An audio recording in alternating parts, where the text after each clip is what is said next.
نحمده ونصلي ونسلم على رسوله الكريم اما بعد اعوذ باللہ من الشیطان الرجیم بسم اللہ الرحمن الرحیم والمؤمنون والمؤمنات بعضهم اولیاء بعض یأمرون بالمعروف وینہون عن المنکر ویقیمون الصلاة ویؤتون الزکاة ویطیعون اللہ ورسولہ صدق اللہ العظیم وصدق رسولہ النبی الکریم الامین ان اللہ وملائکتہ یصلون علی النبی یا ایہا الذین آمنوا صلوا علیہ وسلموا تسلیما الصلاۃ والسلام علیک یا سیدی یا رسول اللہ وعلی آلک واصحابک یا سیدی یا رحمۃ للعالمین۔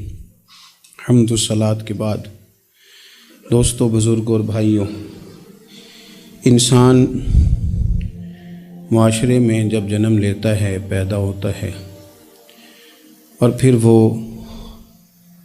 اپنی عمر کے منازل طے کرتا ہے، بہت سارے لوگوں سے اس کا سابقہ پڑتا ہے، بہت سارے لوگوں سے اس کا واسطہ پڑتا ہے۔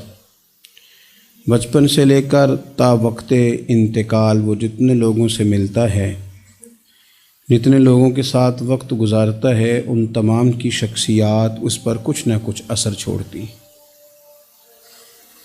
جو بالکل غیر جاندار چیزیں ہیں نا، آپ سمندر کے کنارے بیٹھ جائیں تو آپ کے جسم کو خنکی محسوس ہوگی، ٹھنڈک پہنچے گی، اور آپ آگ کے پاس بیٹھ جائیں گے تو وجود حرارت محسوس کرے گا۔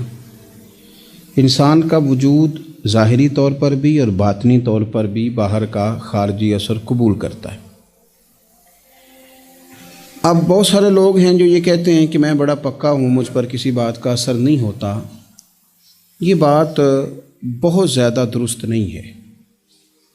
انسان بہرحال اثر قبول کرتا ہے۔ ہاں، جو لوگ علم میں، عمل میں اور نظریات میں بہت زیادہ پختہ ہو جاتے ہیں اور بہت زیادہ وہ معلومات رکھتے ہیں، وہ کئی دفعہ سامنے والا جب بات کرتا ہے تو اس کی بات کا جواب یا رد ان کے پاس موجود ہوتا ہے، تو پھر وہ اس اثر سے بچتے ہیں، لیکن کلیتاً نہیں۔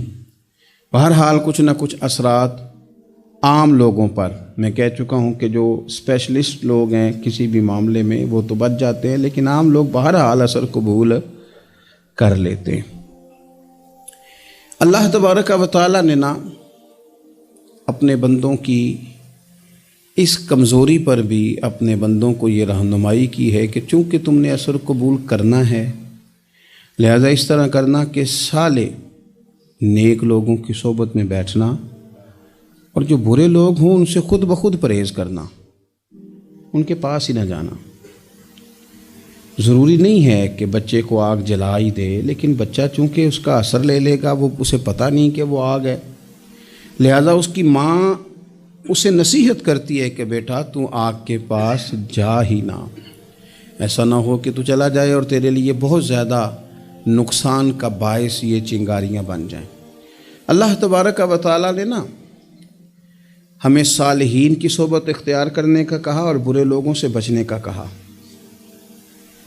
اور اگر قرآن مجید کی زبان میں سادہ ترجمہ کیا جائے تو ایک قوم کے پاس بیٹھنے کو کہا اور 2 مرتبہ پرہیز کا کہا۔ صراط الذین انعمت علیہم، ان لوگوں کے رستوں پہ چلو جو انعام یافتہ ہے، وہ ایک گروہ بتایا، اور غیر المغضوب علیہم ولا الضالین، ان سے بچو جن پر غضب ہوا اور وہ جو رستے سے بھٹک گئے، گمراہ ہو گئے۔ پرہیز کی باری آئی تو 2 لوگ بتائے، بھٹکے ہوئے سے بھی بچنا، اور جو فضل والے نہ ہوں، غضب والے ہوں، ان سے بھی بچنا۔ تو صالح صحبت، اچھی صحبت، نیک لوگوں کے ساتھ اٹھنا بیٹھنا، قرآن مجید کی سورہ توبہ میں اللہ کریم ارشاد فرماتے ہیں والمؤمنون والمؤمنات بعضهم اولیاء بعض، مومن مرد اور مومن عورتیں ایک دوسرے کے مددگار ہیں، دوست ہیں، مددگار ہیں۔ کیا مدد کرتے ہیں؟ وہ مالی مدد کرتے ہیں، ان کو معاشی طور پر سپورٹ کرتے ہیں؟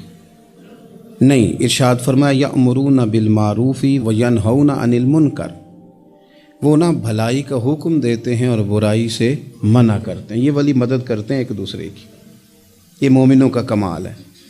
اور پھر وَيُقِيمُونَ الصَّلَاةَ وَيُؤْتُونَ الزَّكَاةَ، وہ نماز صحیح ادا کرتے ہیں اور زکوٰۃ بھی ٹھیک ادا کرتے ہیں۔ وَيُطِيعُونَ اللَّهَ وَرَسُولَهُ، اللہ کی بھی اطاعت کرتے ہیں اور اللہ کے رسول کی بھی اطاعت کرتے ہیں۔ ان کی مدد یہ ہے ایک دوسرے کے لیے کہ وہ بھلائی کا حکم دیتے ہیں، برائی سے منع کرتے ہیں، مل کے نمازیں پڑھتے ہیں، زکوٰۃ ادا کرتے ہیں، اللہ اور اس کے رسول کی اطاعت کرتے ہیں۔ فرمایا اولئک سیرحمہم اللہ، قربان جائے، کیا انداز کریمانہ ہے رب کریم کا۔ فرمایا یہ وہ لوگ ہیں جن پر اللہ ضرور رحم فرمائے گا، جن پر اللہ اپنے فضل سے ضرور رحم کرے گا، اللہ ضرور رحمت کرے گا ان لوگوں پر، اس لیے کہ یہ ایک دوسرے کے مددگار ہیں۔ ان اللہ عزیز حکیم، اور بے شک اللہ غالب حکمت والا ہے۔ ایک دوسرے کی مدد خیر کے کاموں میں کرنی چاہیے۔ نبی کریم صلی اللہ تعالیٰ علیہ وسلم نے فرمایا کہ اپنے بھائی کے مددگار بن جاؤ، چاہے وہ ظالم ہو یا مظلوم ہو۔ فوری طور پر انسانی ذہن میں سوال اٹھتا ہے کہ یا رسول اللہ صلی اللہ تعالیٰ علیہ وسلم، یہ مظلوم کی مدد تو سمجھ میں آتی ہے، ظالم کی مدد کیسے کریں؟ تو اللہ کے حبیب علیہ الصلوۃ والسلام دیکھیں کتنا نفسیات کے قریب، کتنا آسان کر کے، کتنا انسانی سطح جس کو بڑی جلدی قبول کرے، اس طرح حضور نصیحت فرماتے، یا رسول اللہ صلی اللہ تعالیٰ علیہ وسلم یہ بھلا ظالم کی مدد کیسے کریں؟ تو حضور نے فرمایا اسے ظلم کرنے سے روک دو، یہی تمہاری اس کے لیے مدد ہے۔ تم اسے سمجھاؤ کہ یہ بات غلط ہے، تم اسے کہو کہ تم زیادتی پر ہو، تم اسے کہو کہ تم غلط بات پہ اڑ گئے، تم اسے سمجھاؤ کہ جس رستے کے تم مسافر بنے ہو یہ رستہ ٹھیک نہیں ہے، یہ تمہاری مدد ہوگی اس کے لیے۔ تم اپنے دوست کو، بھائی کو، عزیز کو، رشتہ دار کو قائل کرو کہ وہ غلط کام نہ کرے، یہ تمہاری مدد ہے اس کے لیے۔ تم مددگار بن گئے اپنے اس بھائی کے۔ اچھے لوگوں کی صحبت، اچھے لوگوں کے پاس اٹھنا بیٹھنا، آج کل اس کا ترجمہ اور بھی کیا جا سکتا ہے کہ اچھے لوگوں کو سننا، اچھے لوگوں کی بات پر توجہ دینا۔ ہمارا نا ایک مزاج ہے ذائقہ بدلنے کا، یعنی یہ طبیعت بڑی انوکھی ہے لوگوں کی، کہتے ہیں یہ تو بات روز سنتے ہیں، کوئی انوکھی بات نہ سنیں، اس چہرے کو تو روز دیکھتے ہیں، کوئی انوکھا چہرہ نہ دیکھیں۔ لیکن درویش کیا کہتے ہیں؟ کہتے ہیں پاہمیں سونے ملن ہزارہ، آسان نہیں یار بٹونا۔ او بھائی یہ مطلب سنو تو صحیح جی فلانا کیا کہہ رہا ہے۔ او بھائی خدا کے بندے، پہلے تو اپنوں کی تو سن لے، وہ تو سمجھ لے، اس پر تو تھوڑا سا تو غور کر لے۔ ہم اس طرح الجھ جاتے ہیں اور قصداً الجھاؤ پیدا کرتے ہیں، ادھر بھی تھوڑا گئے، ادھر بھی تھوڑا گئے، اتنی بھی تھوڑی سنی، ٹھیک ہے، یہاں تو آپ پھر اتنا وقت رکھتے ہوں کہ سب کی بات سنیں، اور اتنی صلاحیت رکھتے ہوں کہ اس کو پرکھ بھی سکیں، اور آپ اپنی ذہنی سطح پہ لا کے پھر صحیح کو صحیح کہنے کی طاقت رکھتے ہوں، غلط کو غلط کہنے کی اور جاننے کی صلاحیت رکھتے ہوں، تو آپ یہ کام کریں۔ لیکن اگر ایسا نہیں ہے تو پھر تو آپ اثر قبول کریں گے، پھر تو معاملات اور طرح کے ہو جائیں گے۔ اس لیے کوشش کریں کہ صالحین کی سنگت، نبی پاک صلی اللہ تعالیٰ علیہ وسلم نے فرمایا، میرا خیال ہے اس عنوان پر اس سے زیادہ قیمتی بات نہیں ہو سکتی۔ اللہ کے حبیب علیہ الصلوۃ والسلام نے فرمایا کہ انسان اپنے دوستوں کے دین پہ ہوتا ہے۔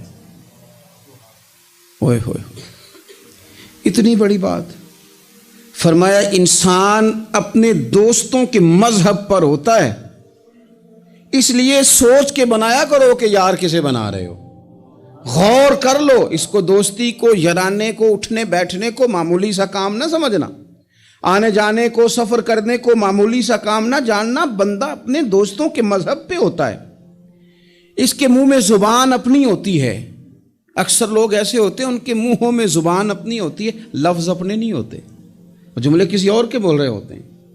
اس کا مطلب یہ ہوتا ہے کہ وہ سارا اثر قبول کر چکے ہیں کہ جو انہیں یہاں تو راہ حق پہ لے گیا ہے، اور اگر جس کا وہ اثر لے رہے تھے بندہ غلط تھا تو وہ انہیں غلط ترک پہ لے گیا ہے۔ ایک بات خواجہ حسن بصری کی، اللہ اکبر، صحیح لوگ چل رہے ہوتے ہیں، کسی درویش کے عقیدت مند ہوتے ہیں، تربیت پا رہے ہوتے ہیں، رستہ صحیح چل رہا ہوتا ہے، لیکن وہ مطلب فٹافٹ ایک کوئی شخص بیچ میں گھستا ہے اور آ کے کہتا ہے نہیں میں تجھے بتاتا ہوں معاملہ تو کچھ اور ہے۔ وہ بالکل سڑک پہ صحیح چل رہے تھے، اب انہوں نے غلطی کیا کہ انہوں نے ہر چمکنے والی چیز کو سونا سمجھ لیا، انہوں نے ہر اجلی چیز کو طیب جان لیا۔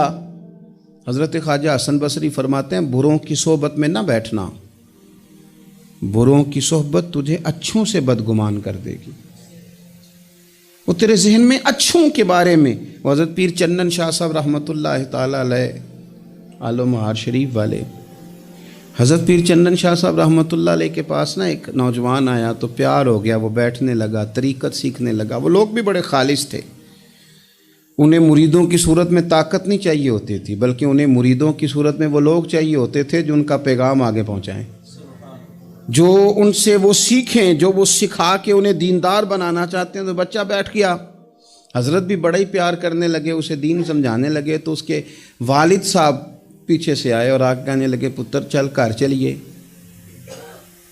کہنے لگے جی ابا جی ہوں میں تے نہیں جانا، میں تے اتھی رہنا ہے۔ کہنے لگا پتر چل میں بڑے پیر ویکھے نے۔ تو بیٹا بیٹھتا تھا نا صحبت میں تو کچھ میٹھی باتیں اور خوبصورت جملے اسے بھی سمجھ میں آ گئے تھے۔ کہنے لگا ابا جی تساں تے بڑے ویکھے نے، تانوں نہیں نہ کسے ویکھیا، یہ تیری نظر کا کمال ہے کہ میری زندگی کا سوال ہے، تجھے نہیں نہ کسی نے دیکھا، مجھے تو دیکھ لیا، میری مجبوری ہے کہ میں کسی کی نظر میں آ گیا، اور نظر کی جولانیاں نہ پوچھو، نظر تو وہ ظالم نظر ہے، اٹھے تو بجلی پناہ مانگے اور گرے تو خانہ خراب کر دے۔ اس لیے میں تو نظر میں آ گیا ہوں، مجھے بتائیں میں کدھر جاؤں، میرا معاملہ اور طرح کا ہو گیا۔ تو عزیز دوست آپ یہ دیکھیں کہ آپ کسی صالح بندے کی صحبت میں جا رہے ہیں اور یکدم ایک شخص آیا ہے، اس نے آ کے سارا معاملہ روک دیا۔ بروں کی صحبت اچھوں سے بدگمانی پیدا کرتی ہے۔ آپ کے دوستوں کا ٹھیک ہونا بڑا ضروری ہے، حلقہ احباب کا درست ہونا بڑا ضروری۔ آپ نے تھوڑا سا بھی جس کے ساتھ سفر کرنا ہے نا، اس بندے کا بھی ٹھیک ہونا بڑا ضروری ہے، ورنہ انسانی ذہن میں بعض لوگ ایسے سوالات چھوڑ دیتے ہیں کہ وہ سوالات نہیں ہوتے، وہ وسوسے ہوتے ہیں۔ وہ تو ایک جملہ کہہ کے گزر گیا، اور انسان ہے کہ وہ لڑتا رہا، جد و جہد کرتا رہا۔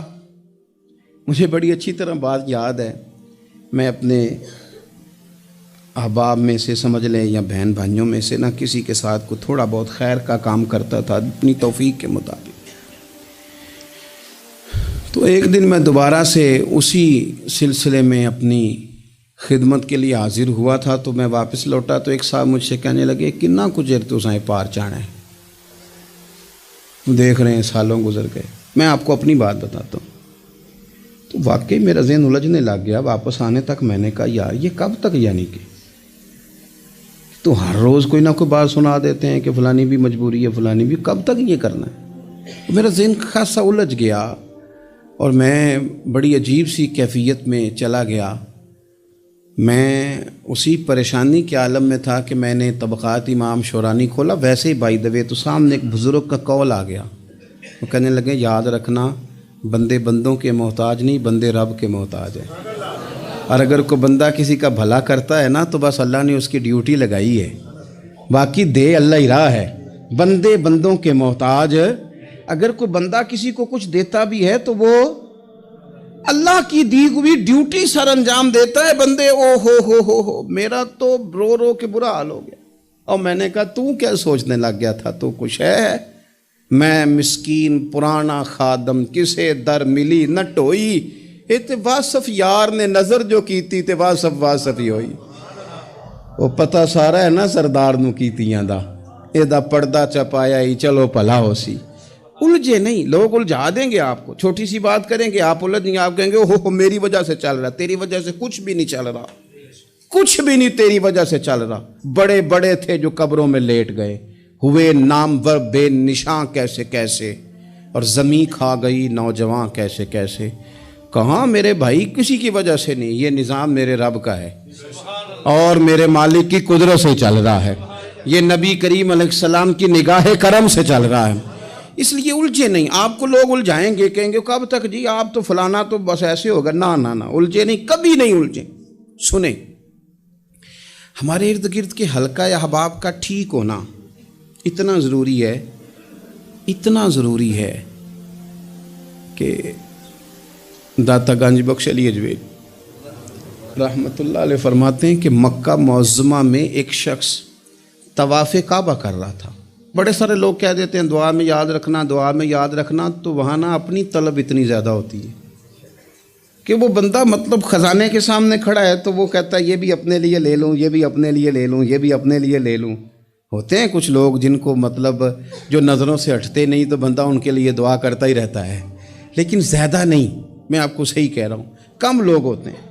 آج ہم جاتے ہیں بڑا مشکل سے سفر کر کے حرم شریف میں، لیکن بڑی آسانیاں، جہاز کا سفر ہے، بہت ساری آسانیاں، تو ایک بندہ 6 ماہ سال پیدل اس نے سفر کیا اور حرم شریف پہنچا، وہاں اس نے دعائیں مانگنی، اب اسے کوئی اور یاد آتا ہے، وہ تو بھائی خرچ ہو گیا، اس کا تو وجود تھکن سے چور ہو گیا۔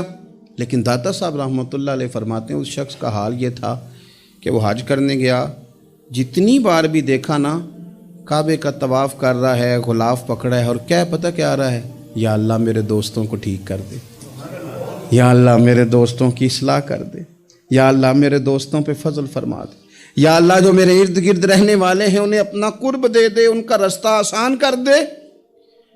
وہ کہتے ہیں ایک درویش سے نہ ہی رہا گیا، اس نے کہا خدا کے بندے کچھ اپنے لیے بھی مانگ، جتنی دفعہ تجھے دیکھا ہے تو کہتا ہے یا اللہ میرے دوست ٹھیک کر دے، میرے دوست ٹھیک کر دے۔ وہ کہنے لگا تمہیں پتہ ہی نہیں، یہ بھی میں اپنے لیے ہی مانگ رہا ہوں۔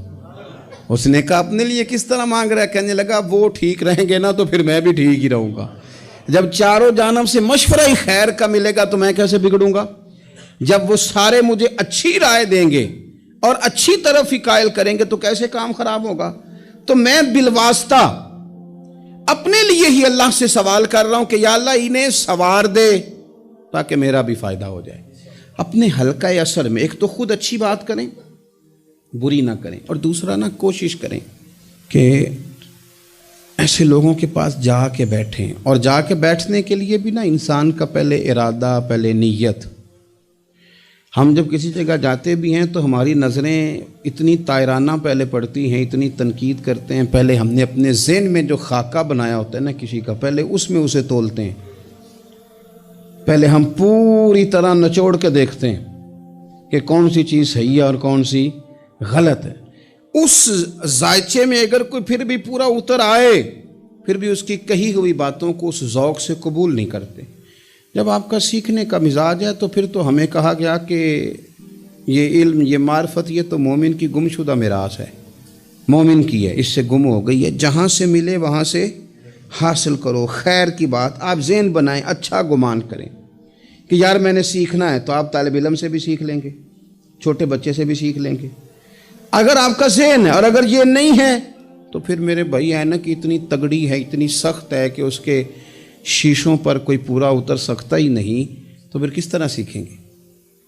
آپ حضرت ابن الجوزی رحمۃ اللہ علیہ فرماتے ہیں کہ ایک درویش تھے، حضرت ابو ہاشم ان کا نام تھا، کہتے ہیں بڑی مجبوری تھی، مجھے کہیں جانا تھا تو کشتی نہیں مل رہی تھی، اچانک ایک کشتی گزرنے لگی تو میں بھی سوار ہونے لگا، تو ملاح نے مجھ سے کہا کہ یہ ایک صاحب بیٹھے ہیں، بڑے امیر ہیں، ساتھ ان کی کنیز ہے، انہوں نے مجھ سے بک کر لی ہے ساری کی ساری، کیا کدھر سی سالم کرا لیا ٹانگا، وہ ساری کی ساری بک کر لی ہے، تو میں تو کسی کو نہیں بٹھا سکتا۔ تو وہ جو صاحب بیٹھے تھے بڑے سیٹھ آدمی تھے، کہنے لگے میاں آپ کسی اور کشتی میں، جو ان کی کنیز تھی نا وہ کہنے لگی چہرے سے کوئی نیک آدمی لگتا ہے، چلو اتنی سواریوں کی جگہ ہے، کسی کونے کھدرے میں بیٹھ جائے گا، ہمارا کیا جائے گا؟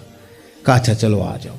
کہتے میں کونے میں بیٹھ گیا، تھوڑا رستہ آگے گیا، انہوں نے کھانے کا سامان نکالا، مجھے بھی کھلایا، لیکن کھاتے کھاتے میری نظر پڑی تو اس میں تو شراب کے برتن بھی تھے معاذ اللہ۔ پھر اس شخص نے کھانا کھانے کے بعد اس کنیز سے کہا کہ مجھے معاذ اللہ گانا سناؤ، وہ گانے گانے لگی، یہ میری طرف متوجہ ہونے لگا، مجھے کہنے لگا سنو، میں نے کہا میں یہ نہیں سنتا۔ پھر میری طرف شراب بڑھائی، میں نے کہا میں نہیں پیتا، تو کہنے لگا تو کیا سنتا ہے، تو کیا سنتا ہے؟ تو کہنے لگے میں سناؤں کیا سنتا ہوں؟ کہا سنائیے، فرماتے میں نے قرآن پاک پڑھنا شروع کر دیا۔ کچھ لوگ، میں آپ کو یقین سے کہتا ہوں، کچھ لوگ ایسے ہیں جن کی زندگی دور گزر گئی ہے مسجد سے، انہیں کو بندہ چاہیے جو تھوڑا سا جا کے پیغام حق سنائے۔ یعنی ان کو پتہ ہی نہیں ہے کہ دین میٹھا کتنا ہے، حسین کتنا ہے، قرآن میں چاشنی کتنی، سرکار کی تعریف کا، نعت خوانی کا رنگ کتنا شاندار ہے۔ میرا یہ ماننا ہے کہ جسے رب رسول کے رنگوں کی خوشبو کا پتہ چل گیا نا، پھر دنیا کا کوئی اور رنگ اسے اپنی طرف مائل کر ہی نہیں سکتا، سوال ہی پیدا نہیں ہوتا۔ کچھ لوگوں نے سونگا نہیں ہے، آئے نہیں ہیں، قریب نہیں آئے۔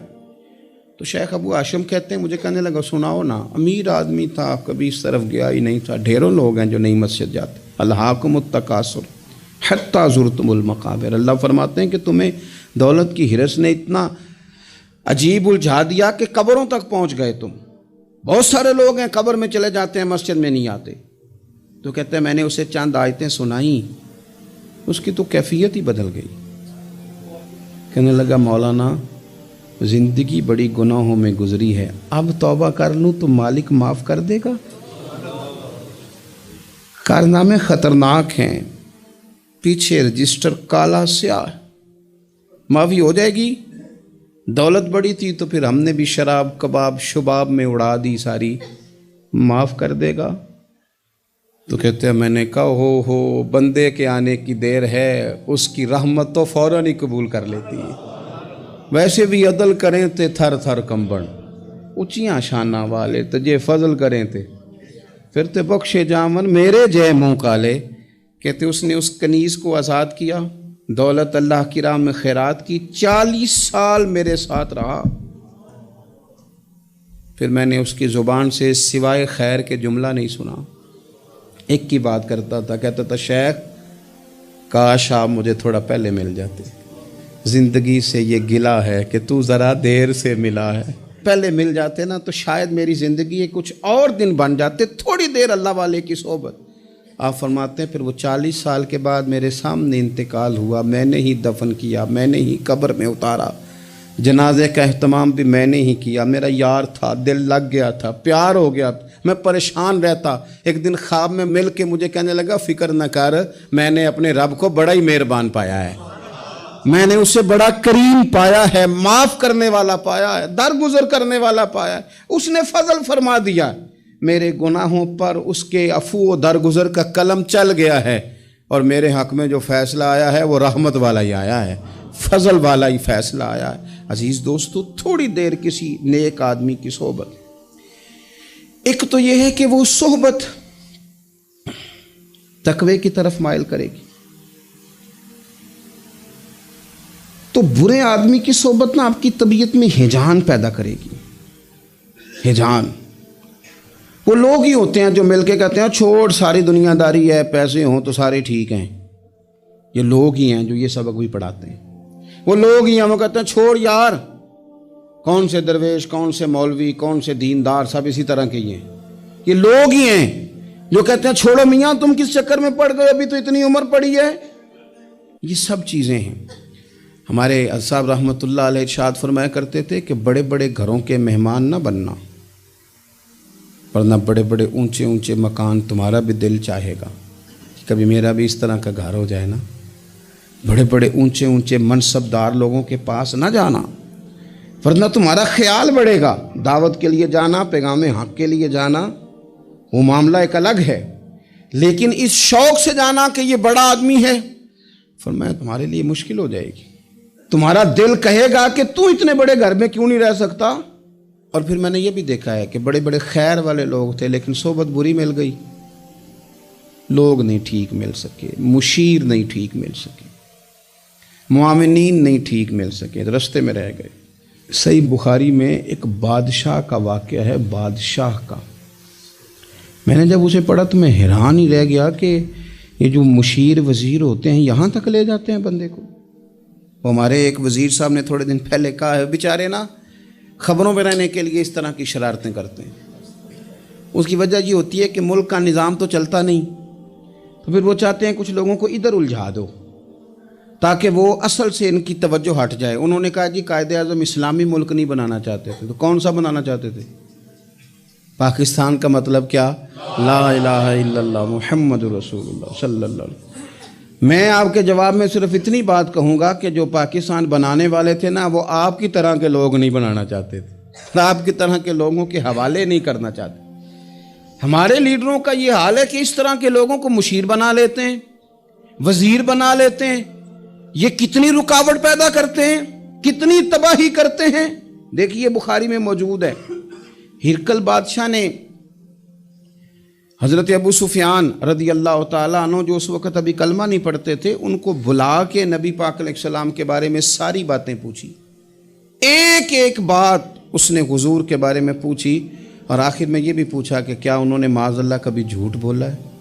تو ابو سفیان کہنے لگے نہیں، قربان جاؤں، میری مخالفت اپنی جگہ پہ، لیکن وہ میرے سامنے پیدا ہوئے ہیں، 40 سال کی عمر میں اعلان نبوت کیا ہے، ان کی گود میں بیٹیاں کھیلتے میں نے دیکھی ہیں، ان کے مقدس بال میرے سامنے سفید ہوئے ہیں، محبوب نے جب بھی بولا حق اور سچی بولا ہے۔ اس کی نا طبیعت میں دین اتر گیا بادشاہ کی۔ اس نے اس کے جواب میں بڑا خوبصورت جملہ کہا، کہنے لگا جس نے بندوں سے کبھی جھوٹ نہیں بولا، وہ یہ جھوٹ کیوں بولیں گے کہ میں اللہ کا رسول بن کے آیا۔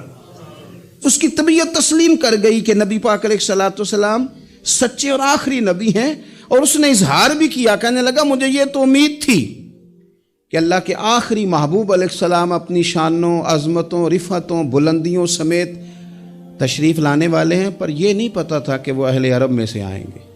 اس نے کہا میں جلدی سے حاضر ہو کے نا حضور کی اطاعت قبول کرتا ہوں۔ لیکن بادشاہ تھا نا، بڑا آدمی جو ہوتا ہے نا، وہ اپنے ماحول کو ذرا تھوڑا ساتھ لے کے چلنا چاہتا ہے۔ تو بادشاہ نے بھی نا اپنے جتنے اس کے وزیر مشیر تھے ان کو بلایا اور اپنے محل میں دعوت دی۔ ذرا انداز دیکھیے گا، اور خود بالا خانے کے اوپر چڑھ گیا، دروازے بند کر لیے، اور اوپر چڑھ کے نا انہیں بالا خانے سے جھانک کے کہنے لگا تمہیں بھی پتہ چل گیا، مجھے بھی پتہ چل گیا، اللہ کے آخری رسول تشریف لے آئے صلی اللہ تعالی علیہ وسلم۔ اب میرا خیال ہے کہ ہماری اور تمہاری بہتری اور بقا اسی میں ہے کہ ہم بیٹھے نہ رہیں، جلدی سے جا کے محبوب پاک کے دامن کو تھام لیں، حضور کی فرما برداری قبول کر لیں۔ اب جب بادشاہ نے یہ بات کی تو وہ جو وزیر تھے، مشیر تھے، ان کی حالت اتنی خطرناک ہو گئی کہ وہ تو دروازوں کی طرف دوڑے کہ کھولیں گے اور نوچ لیں گے بادشاہ کو، یہ کیا کہہ رہا ہے معاذ اللہ۔ اس قدر زیادہ ان لوگوں نے اظہار کیا استغفر اللہ معاذ اللہ دین سے دوری کا۔ جب بادشاہ نے یہ کیفیت دیکھی نا، اوہو، بندے دیکھ کے رب رسول سے دور رہ گیا، کہنے لگا نہیں نہیں بھائی، نہیں، میں تو صرف تمہیں آزما ہی رہا تھا کہ تم اپنے دین کے ساتھ کتنے پختہ ہو، ہم نہیں کہیں بھی جا رہے، ہم یہیں رہیں گے، یہی ہمارا دین رہے گا۔ ان وزیروں نے، مشیروں نے، دوستوں نے، قریبی لوگوں نے رسول اللہ کی غلامی میں نہیں آنے دیا۔ اتنا برا اثر کرتے ہیں یہ مشیر وزیر، اتنا خوفناک حال کر دیتے ہیں انسان کا قریب رہنے والے لوگ کہ سامنے کرم کا دریا بہہ رہا تھا، لیکن اس کی بدقسمتی دیکھو، وہ دور اس لیے رہ گیا کہ اس کے دوست ٹھیک نہیں تھے، مشورہ دینے والے ٹھیک نہیں تھے، قریب رہنے والے ٹھیک نہیں، یہ دور رہ گیا، اور نجاشی کلمہ پڑھ کے محبوب کا مسلمان ہو گیا۔ حضرت عائشہ صدیقہ فرمایا کرتی تھی نجاشی وہ خوش قسمت مسلمان ہے کہ جب وہ دنیا سے گیا تو اس کی قبر سے بھی نور نکلا کرتا تھا۔ اس نے نہیں بادشاہ دیکھی، غلامی کی رسول کریم، اور اس نے اپنے مشیروں پر لوگ تو یہاں تک بری صحبت اثر کرے گی کہ وہ دین سے دور لے جائے گی۔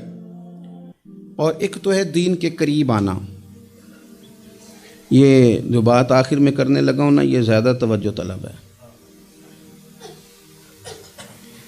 جو لوگ کہتے ہیں نا میرا دل نہیں بدلتا، جو لوگ کہتے ہیں میری کیفیت نہیں بدلتی، ذوق نہیں آتا، تو یہ حدیث بتاتی ہے کہ ذوق بھی کوئی خاص صحبت میسر آئے تو پھر ہی قائم رہتا ہے۔ وہ جو محبوب علیہ السلام نے فرمایا نا کہ اللہ کا بندہ وہ ہے جسے دیکھو تو رب یاد آ جائے۔ خاص لوگ ہوتے ہیں جن کی صحبت میں بیٹھنے سے انسان کا دل اللہ سے جڑتا ہے، رسول اللہ صلی اللہ علیہ وسلم سے جڑتا ہے، دین پر عمل کرنے کو طبیعت چاہتی ہے۔ ایسے لوگوں کی صحبت کتنی مفید ہے وہ ہمیں اس حدیث سے عکس کرنا ہے۔ حضرت حنظلہ رضی اللہ تعالیٰ عنہ اور مرکز وفا اور اس امت کے ادب اور عشق میں استاد حضرت ابو بکر صدیق رضی اللہ تعالیٰ عنہ، یہ دونوں حضور کی بارگاہ میں گئے، انداز کا اختیار کیا، کہنے لگے یا رسول اللہ صلی اللہ علیہ وسلم، ہمارے دل کی تو کیفیات دو قسم کی ہیں۔ حضور جب ہم آپ کے پاس ہوتے ہیں نا، جنت اور دوزخ کا ذکر سنتے ہیں، ہمیں یوں لگتا ہے جنت اور دوزخ ہماری آنکھوں کے سامنے، دل کے اندر فوراً جذبات ابھر آتے ہیں کہ اب ہر خیر کا کام کرنا ہے، اب جنت ہی کی طرف مائل ہونا ہے۔ ہماری قلبی کیفیات، ہماری باطنی کیفیت بدل جاتی، نور علی نور ہو جاتا ہے سارا کچھ۔ لیکن حضور جب ہم آپ کی بارگاہ سے اٹھ کے گھر جاتے ہیں، بال بچوں کے پاس جاتے ہیں، تو پھر وہ حال نہیں رہتا۔ یا رسول اللہ صلی اللہ علیہ وسلم یہ کیا ہے؟ تو محبوب نے کیا فرمایا؟ آپ یقین کریں جو اہل طریقت اور تصوف ہے نا، یہاں ان کی روحیں مچل جاتی ہیں۔ حضور فرمانے لگے حالت ایک طرح کی نہیں رہتی، ہاں اگر تمہاری وہی حالت رہے جو تمہاری میرے پاس ہوتی ہے، اگر کیفیت باطنیہ وہی رہے جو میری بارگاہ میں ہوتی ہے، تو فرمایا تم بستروں میں موجود ہوں اور فرشتے آ کے تم سے سلام کریں، تم ابھی رستوں میں ہو اور فرشتے تم سے ملاقات کریں، اگر تمہاری کیفیت وہ بن جائے جو یہاں ہوتی ہے، اگر تم اسی پر جم جاؤ وہی حالت ہو جائے، تو پھر تو فرشتے گویا آئیں تمہاری زیارت کے لیے، تمہاری ملاقات کے لیے فرشتے آئیں۔ اگر کیفیات بدل جائیں کسی اللہ کے بندے کی بارگاہ میں بیٹھ کر، تو پھر اس کیفیت کو برقرار رکھنے کی کوشش کی جائے، اگرچہ حضور نے فرما دیا کہ کیفیات ایک جیسی نہیں رہتی، اور چلو میرے بھائی تھوڑی دیر کے لیے ہی صحیح، جتنی صحبت میسر آئے۔ شاید اسی لیے امام اعظم ابو حنیفہ رحمۃ اللہ علیہ کی عمر 60 سال سے زیادہ تھی، تو کسی نے پوچھا حضور کتنی عمر ہے؟ فرمایا عمر ہے 3 سال۔ حضرت آپ تو علم، عمل، روحانیت، معرفت کے شاہ سوار ہیں، تو ساری داڑھی سفید ہے اور آپ کہہ رہے ہیں 3 سال۔ فرمانے لگے عمر وہی 3 سال ہے جو امام جعفر صادق کی خدمت میں گزر گئی۔ وہ کیفیات جو ان کی بارگاہ میں رہتی تھیں، وہ انداز جو ان کی بارگاہ میں رہتا تھا، جو ان کے پاس ہوتا تھا، وہ پھر کہیں اور میسر ہر مشکل دی کنجی یارو ہاتھ مرداں دے آئی، اور مرد نظر کرے جس ویلے، اوئے ہوئے ہوئے، مرد نظر کرے جس ویلے، مرد نظر کرے جس ویلے، پھر مشکل رہے نہ کائی۔ وہ جو کیفیات ہے نا اس وقت کی، جب کوئی رب کا بندہ ملے اور انسان اس کی صحبت میں بیٹھ کے اپنے رب کو یاد کرے، رسول کریم کی محبت میں مچلے، تو پھر وہ لمحے اتنے قیمتی ہیں کہ وہ زندگی سنوارنے کے لیے کافی ہو سکتے ہیں۔ اللہ کریم اچھی صحبت نصیب فرمائے۔ آخر دعوایا ان الحمدللہ رب العالمین۔